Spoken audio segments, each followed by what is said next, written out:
مفتی صاحب آخری سوال, میری عمر 20 سال سے, میں گناہوں سے بچنے کے لیے شادی کرنا چاہتا ہوں. میں اکثر اپنے والدین سے شادی کرنے کا کہتا ہوں تو ابو کہتے ہیں اپنے پیروں پر صحیح طریقے سے کھڑے ہو جاؤ. تو آپ صحیح طریقے سے ایسے یوں کر کے کھڑے ہو جائیں.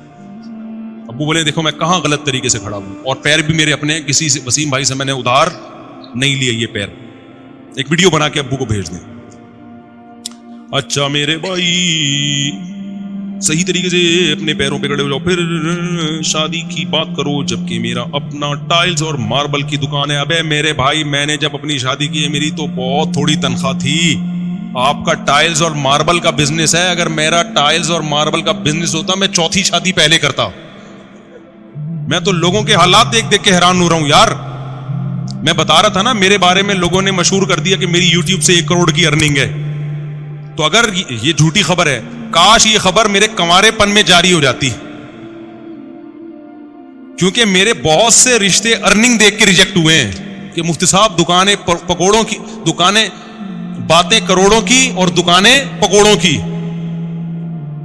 تو ہم سے تو ہماری آمدن کا جو وہ تو اب اللہ نے مجھے الحمدللہ, میں یہ نہیں کہ کوئی غریب آدمی ہوں, اللہ نے مجھے مالی وسعت دی ہے الحمدللہ.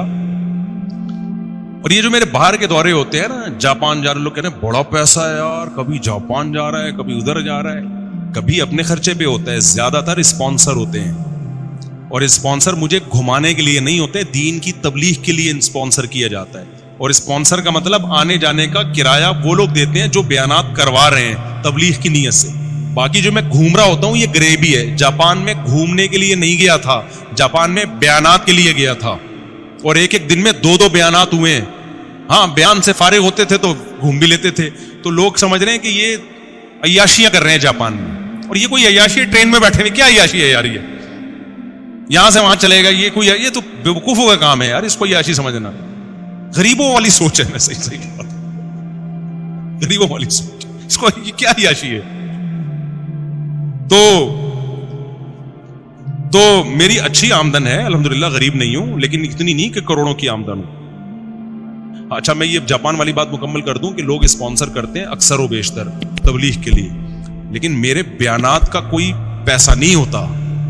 اسپانسر میں یہ داخل نہیں ہے کہ میں جا رہا ہوں تو مجھے بیان پہ پیسے ملتے ہیں کہ آپ آئیں گے تو آپ کو اتنے پیسے, کیونکہ بعض خطیبوں کا یہ سیٹ اپ ہے, وہ جب کہیں جاتے ہیں تو ان کو اسپانسر بھی کیا جاتا ہے, پھر ان کے الگ سے پیسے بھی ہوتے ہیں, اس پر میری طرف سے پابندی ہے. سمجھتے ہو کہ نہیں سمجھتے بھائی؟ ٹھیک ہے آپ بلا رہے ہو تو آپ خرچہ دے دو, اگر آپ بیانات رکھوانا چاہتے ہو تبلیغ کی نیت سے میں آ جاؤں گا, بس اس سے زیادہ نہیں ہے. باقی کوئی کسی اپنی خوشی سے تو کوئی کسی کو بھی گفٹ دے سکتا ہے. تو یہاں بھی لوگ آتے ہیں, کوئی مٹھائی کا ڈبہ لے کر آ رہا ہے, کوئی پیسے لے کر آ رہا ہے, کوئی حلوہ لے کر آ رہا ہے, کوئی چاکلیٹ لے کر آ رہا ہے, وہ تو ایک الگ سی چیز ہے, وہ تو باہر ملک میں بھی ہو سکتا ہے. لیکن میرا کوئی بھی بیان, جتنے بھی میری تبلیغی سفر ہے سارے فری میں ہے. بہت زیادہ یہ ہوتا ہے کہ وہ آنے جانے کا خرچہ اور وہاں رہائش کا خرچہ وہ لوگ اٹھاتے ہیں, وہ بھی خرچے کی صورت میں نہیں, رہائش دے دیتے ہیں. اکثر تو میں گھروں میں ہی رہتا ہوں, ہوٹلوں میں نہیں رہتا ہوں. ہاں کبھی ایسا بھی ہوتا ہے کہ میں اپنے خرچے پہ چلا جاتا ہوں, کبھی ایسا بھی ہوتا ہے. بعض جگہوں پہ تو ایسا ہوتا ہے کہ میں تبلیغ کی ضرورت محسوس کرتا ہوں, وہ جب مجھے بلاتے ہیں تو میں ان سے کہتا ہوں اگر آپ کرایہ نہیں اٹھا سکتے تو یہ کہ میں خود اپنا کرایہ خرچ کر کے آؤں گا. یعنی یہ جو تبلیغ کے میرے دورے ہیں یہ کوئی پروفیشنل نہیں ہے, جو میرا ارننگ سورس آف انکم نہیں ہے یہ. کیونکہ لوگ یہ بھی سمجھتے ہیں کہ شاید یہ مولانا لوگ جو جا رہے ہوتے ہیں نا اتنی تبلیغ کے لیے, تو یہ ان کو کوئی یہ دین کی تبلیغ فری میں ہوتی ہے. ایک ہندو نے میرے بیان, جاپان والے بیان میں نیچے کمنٹس کیے ہوئے تھے کہ یہ مسلمانوں کے مذہبی رہنماؤں کو دیکھو کیسے دنیا پرست ہیں, کتنی عیاشی, کبھی جاپان جا رہے ہیں, کبھی آسٹریلیا جا رہے ہیں, کبھی ملیشیا جا رہے ہیں, کبھی تھائی لینڈ جا رہے ہیں, اور ہمارے پنڈت دیکھو. ایک ہندو نے کمنٹس کیے ہوئے تھے ہمارے پنڈت دیکھو. تو میں اس طرح کے ہندوؤں سے یہ بات کہنا چاہتا ہوں کہ یہ اسلام کے زندہ ہونے کی دلیل ہے. مسلمان پوری دنیا میں ہیں اور وہ سمجھتے ہیں اسلام برحق مذہب ہے, تو لاکھوں روپے خرچ کرتے ہیں اس کی تبلیغ کے لیے, خرچہ اٹھاتے ہیں کہ مسلمان اسکالرز کو بلا کے ہم نے ان سے بیانات کروانے ہیں. اس میں نہ ان کا فائدہ ہوتا ہے دنیا کا, نہ میرا کوئی دنیا کا فائدہ ہوتا ہے. سمجھتے ہو کہ نہیں سمجھتے؟ دوسرے مذہبی رہنماؤں کو ان کے مریدین اتنا پروٹوکول دیتے نہیں ہیں. اب جاپان میں جو ہندو ہیں وہ کبھی یہ نہیں کریں گے کہ انڈیا سے ہندو کو اسپانسر کریں اور دین کی تبلیغ کے لیے بلائیں. وہ اتنا پیسہ خرچ کرنے کا ان کے پاس دل ہی نہیں ہے. یہ دل اور جگر اللہ نے کس کو دیا ہے؟ یہ مسلمانوں کو دیا ہے. تو یہ اسلام کے زندہ ہونے کی دلیل ہے. یہ نہیں آئی میرا خیال ہے بات. تبھی آپ دیکھو مفتی تقی عثمانی صاحب پوری دنیا جا چکے ہیں. یہ تفریحی سفر تھوڑی ان کے دنیا میں جتنے سفر ہوئے تبلیغ کے سفر ہوئے ہیں. مولانا طارق جمیل پوری دنیا جا چکے ہیں, پوری دنیا کا ایک چپا بھی انہوں نے نہیں چھوڑا ہوگا. تو آپ کیا سمجھتے ہو یہ کیا گھومنے پھرنے گئے تھے یہ تبلیغ کے لیے؟ تو جن لوگوں نے بلایا لاکھوں روپے خرچ کیے ان لوگوں نے. حضرت مفتی تقی عثمانی صاحب پہ بھی, میرے پر بھی خرچ کرتے ہیں. تبلیغ یہ میرے پہ نہیں ہو رہے, یہ کس پہ ہو رہے ہیں؟ یہ اسلام پہ خرچ ہو رہا ہے. تو کسی اور مذہب کے حاملین میں اتنا جگر ہی نہیں ہے کہ وہ اپنے مذہب کی تبلیغ پہ اتنے روپے خرچ کرے. یہ مسلمانوں کو اللہ نے جگر دیا ہے, اور تھوڑے تھوڑے تاجر بھی ٹھیک ٹھاک خرچہ کر رہے ہوتے ہیں. سمجھ میں آ رہی ہے کہ نہیں آ رہی ہے؟ تو بھائی یہ اسلام کے زندہ ہونے کی دلیل ہے کہ مسلم. میں جب عالم بن رہا تھا تو میں آپ کو بتاؤں, مجھے لوگوں نے تانا دیا کہ ملا کی دوڑ مسجد تک, اور میرا بھی یہی خیال تھا کہ میں مسجد اور گھر کے علاوہ کہیں بھی نہیں جا سکتا. جاپان کا تو میں نے خواب بھی نہیں دیکھا تھا. مجھے کسی نے دوسرے نے کہا کہ آپ اگر عالم بن گئے نا اور علم میں مضبوطی ہوئی تو مفتی صاحب, مجھے اس وقت تو مفتی صاحب نہیں کہتے تھے لوگ, اس وقت جو بھی مجھے نام سے پکارا, جس نے بھی, جو دوست کا بھائی کا جو بھی کہا, اس نے کہا آپ کے پوری دنیا میں سفر ہوں گے. مجھے لگا کہ اس سے بڑا لطیفہ میں نے اس سے پہلے دنیا میں کبھی سنا نہیں, کہ میں ملا آدمی قرآن و سنت جاننے والا, نہ کسی کمپنی میں اس سرٹیفکیٹ کی بنیاد پر مجھے اچھی جاب مل سکتی ہے. پھر ہم تو روحانی عملیات والوں کے بھی خلاف ہیں, ورنہ مذہبی لوگ وہ روحانیت کے نام پہ ٹھیک ٹھاک نوٹ چھاپتے ہیں. تو ہم نے تو کیا کرنا ہے, ہم نے تو مدرسے سے فارغ ہو کے کوئی مسجد سنبھال کے لوگوں کو اللہ اللہ سکھانا ہے, حلال حرام کے مسئلے بتانے. مسئلہ بتانے پہ 5 روپے بھی نہیں ملتے. یہاں جو ہمارے پاس مسائل آتے ہیں نا, لوگ سوال دے کے جاتے ہیں, ایک ایک مسئلے پہ 3-3 4-4 دن بعض دفعہ تحقیق پہ لگ جاتے ہیں. جواب لکھا, ٹھپا لگا کے اس کو دیا, اس کا مسئلہ حل ہو گیا. ایسا اتنا بھی نہیں کہ کوئی 5 روپے نکال کے دے دے, اور دینا بھی نہیں ہے. میں کوئی یہ نہیں آر نہیں دلا رہا کہ آپ دینا شروع کر دیں. یہ سارے کام علماء کس میں کر رہے ہوتے ہیں؟ فری میں. تو ہم دیکھ رہے تھے اپنے علماء کو بھی, اپنے اکابر کو بھی. تو ہمارا خیال تھا یہی ہوگا بھائی, دین کی خدمت ہوگی, پیسہ بالکل بھی نہیں آئے گا. ٹریولنگ کا تو سوال ہی پیدا نہیں ہوتا. ہمیں کوئی کیوں بلائے گا دنیا میں کسی کنٹری میں بھائی؟ تو ہم تو کشتیاں جلا کے آئے تھے. میرے والد صاحب پوری دنیا میں ٹریولنگ کی ہے میرے والد صاحب نے, کیونکہ پاکستان نیوی میں تھے. میں بھی پاکستان نیوی میں جا رہا تھا. نیوی میں جانے سے میرا بڑا مقصد یہ تھا پوری دنیا گھوم سکوں میں. مجھے اتنا شوق تھا دنیا. آرمی کو میں منتخب نہیں کر رہا تھا, میں کس کو منتخب کر رہا تھا؟ نیوی کو. کیونکہ میں جب کارساز سے گزرتا تھا لکھا ہوتا تھا join the navy and see the world. یہ جملہ مجھے بہت اٹریکٹ کرتا تھا. لکھا ہوتا تھا join the navy and see the world. Pakistan navy join کرو, دنیا دیکھو. میرے والد صاحب تو نیوی میں تھے, دنیا دیکھ چکے تھے. کہاں کہاں میرے والد صاحب نہیں گئے پوری دنیا میں. میرے والد صاحب کہتے تھے چائنا اور آسٹریلیا 2 ایسے ملک ہیں جہاں میں نہیں گیا, باقی پوری دنیا میں گئے میرے والد صاحب. تو میرا بھی بڑا دل چاہتا تھا دنیا دیکھوں میں. لیکن جب میں نے کشتی جلائی, میں نے کہا نیوی میں جانے کا ارادہ کیا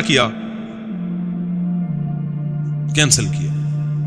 ڈاک یارڈ میں گیا تھا, وہاں سے بھی ریورس ہو گیا میں. تو میں نے سوچا اب تبلیغ والے آئے, انہوں نے سمجھایا, ہم نے کہا چلو مدرسے میں جاتے ہیں.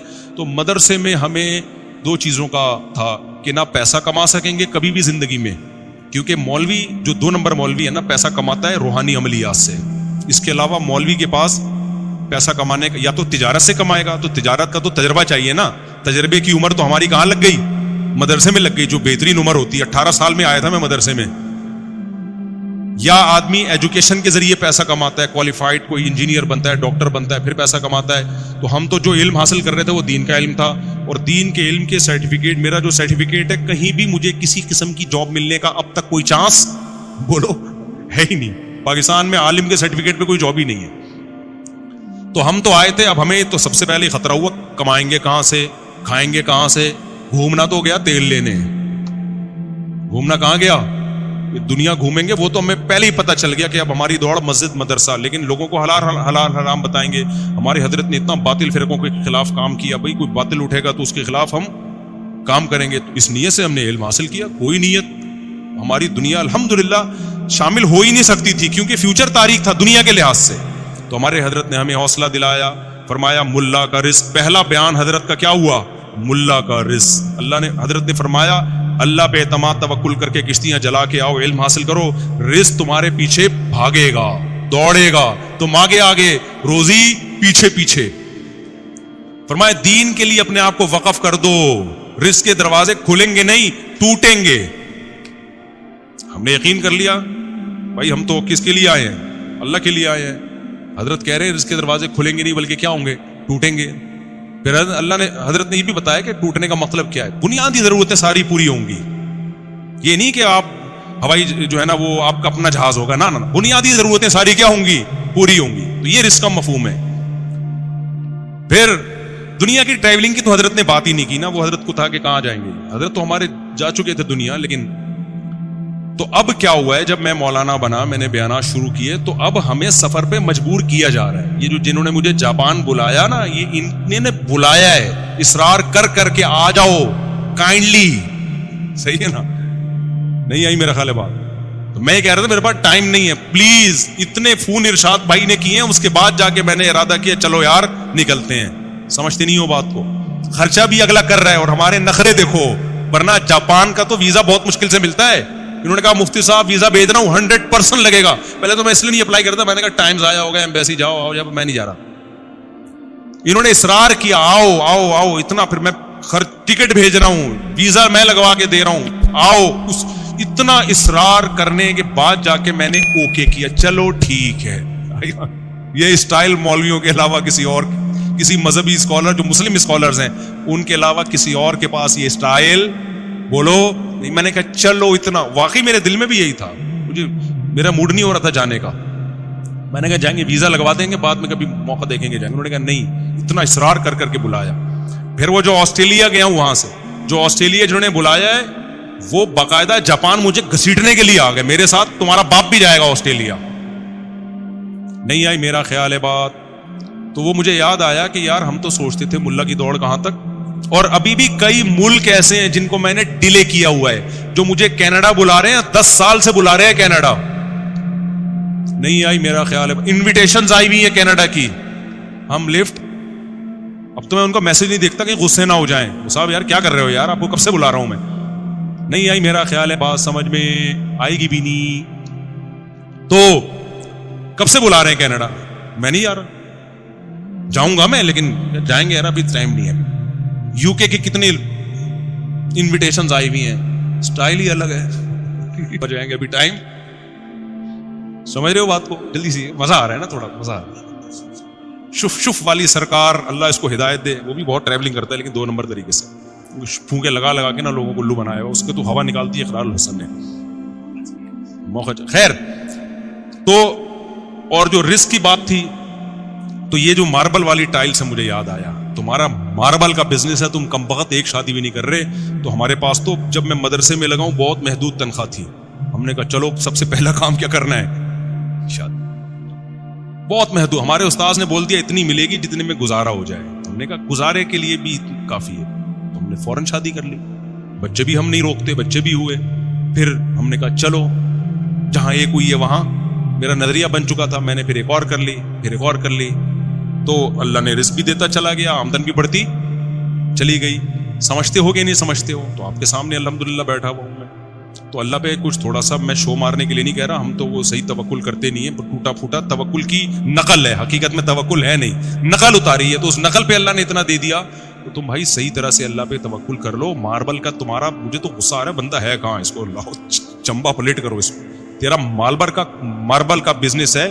ظاہر ہے 2 ٹائلیں تو نہیں رکھی ہوئی ہوں گی نا. کچھ دکان، چھوٹی سی بھی دکان میں کچھ نہ کچھ ماربل تو ہوگا نا. وہ لکڑ دا کام والا تو حساب نہیں ہے نا، کہیں پتہ چل رہا ہے. ایک آدمی رشتہ لینے کے لیے گیا نا، لڑکی والوں نے کیا کرتے ہیں، لکڑیوں کا بزنس ہے. بھائی بتانا کیا بزنس ہے؟ کھڑکیاں بیچتا ہے، دروازے بیچتا ہے، لکڑیوں کا بزنس. پتہ چلا جامع مسجد کے باہر مسواکیں بیچتا ہے. تو ایسا نہ ہو آپ کا ماربل کا بزنس کا مطلب یہ کہ آپ کہیں سے 2 ٹائلیں چرا کے لائے ہیں اور کہیں. ایسا تو نہیں ہوگا نا. تو ایسی صورت میں بہرحال آپ کا اگر ماربل کا بزنس ہے تو میرا ہوتا تو میں تو پتہ نہیں پہلے ہی جاپان جا چکا ہوتا. اور میری سن 2005 میں اکٹھی 4 شادیاں ہو جاتی ہیں. تو میری تو لیٹ اس چکر میں ہوئی ہیں کیونکہ رشتہ دیتا نہیں تھا. اب جا کے چوتھی مکمل ہوئی ہے. اتنے میرے جیسے آدمی کی اتنے عرصے کے بعد جا کے چوتھی ہوئی ہے. حالانکہ کتنی افسوس کی بات ہے نا، جو آدمی اتنی ترغیبیں دے رہے اب جا کے اس کی چوتھی مکمل ہوئی ہے. تو یہ سارا مسئلہ ہی روکڑے کا تھا، روکڑے کا مسئلہ تھا. تو آپ کو تو روکڑے کا مسئلہ ہی حل ہو گیا. ماربل کا بزنس ہے. تو میں نہیں کہتا کہ آپ کے ابا کو آپ کو روکنے کا حق ہے. ابا روکیں، محبت سے سمجھائیں. نہیں ہوتا تو شادی کر کے بتا دیں کہ ابا جیسے آپ میرے ابا ہیں اب میں بھی اس کا ابا ہوں. تو پوتوں سے نا ابا کو فطری محبت ہوتی ہے. جب وہ پوتے کو دیکھیں گے نا دادا کو بڑی محبت ہوتی ہے. یہ بہت اللہ نے پیارا رشتہ بنایا نانا نانی دادا دادی کا. میری بھی نواسی آتی ہے نا, چھوٹی نواسی ہے, تو میں آپ کو بتاؤں مجھے اپنے بچوں سے جتنی محبت ہے نا میں اس سے بھی اتنی ہے. بلکہ اس میں ایک مزے کی چیز یہ ہوتی ہے کہ رسپانسبلٹی ہماری نہیں ہے. اپنے بچوں کی تو ٹینشن بھی ہم نے اٹھانی ہے نا, پوتے نواسوں کی ٹینشن آپ کی نہیں ہے, صرف محبت آپ دو ان کو. ٹینشن کون اٹھائے گا؟ اس کی ماں اور اس کا باپ. یہ ایک الگ سے سہولت اللہ نے دی ہے. تو جوانی میں دادا بنو, جوانی میں نانا بنو. سمجھتا نہیں ہے نا بات کو؟ تو اللہ نے بڑی محبت رکھی ہے پوتے نے, بڑی رونق ہے. یہ انٹرٹینمنٹ کا اس سے بہتر ذریعہ دنیا میں کوئی ہے نہیں. دیکھا نہیں دادا دادی نانا نانی کیسے اپنے پوتے نواسوں کو. اور یہ سائنس کتنی ترقی کر لینا, نیچر چینج نہیں ہوتی. جاپانی عورت آج بھی پوتے نواسوں کو ترستی ہے, مرد بھی ترستا ہے. نتیجہ کیا؟ گڑیا لے کے گھوم رہے ہوتے ہیں پھر وہ, دادیوں کی گود میں ڈال پکڑائی بھی ہوتی ہے, چاہے وہ کتنی بڑی سائنٹسٹ ہو. تو نیچر تھوڑی چینج ہوتی ہے. انسان کو اولاد اور پھر بڑھاپے میں پوتے نواسے چاہیے, چاہے وہ ڈاکٹر ہو, چارٹرڈ اکاؤنٹنٹ ہو, انجینئر ہو, صدر ہو, وزیر اعظم ہو. یہ چیزیں اس کو چاہیے, جیسے روٹی چاہیے نا. اب آپ سائنس ترقی کر کے اتنی آگے چلی گئی تو کیا اب روٹی کھانا چھوڑ دے؟ روٹی تو چاہیے بھائی, وہ چاہے برگر کی شکل میں ہو, چاہے ڈول روٹی کی شکل میں ہو, گندم تو چاہیے اس کو, اناج اور غلہ تو چاہیے نا اس کو. نیچر تھوڑی کبھی بھی چینج ہوگی. جیسے بھوک کے وقت اس کو کھانا چاہیے, اسی طرح میرے بھائی اس کو ایک ٹائم کے بعد اولاد چاہیے, اور جب بوڑھا ہو جائے تو پوتے نواسے چاہیے اس کو. یہ فطرت چینج نہیں ہو سکتی. جو ماربل کا بزنس کر رہا ہے وہ ابا کو محبت سے سمجھائے, ابا پھر بھی نہ شادی کرنے دیں تو کر کے بتا دے ابا ہو گئی ہے. کیا کریں گے؟ ابا چمبے لگائیں گے تو کھا لو ابا کا چمبا. میں نے بتایا بیزتی صرف اس وقت تک محسوس ہوتی ہے جب تک عزت ہو. جب تھوڑے دنوں میں عزت ختم ہو جائے گی تو بیزتی فیل ہونا بھی کیا ہو جائے گی؟ ختم ہو جائے گی. یہ جملہ یاد رکھو.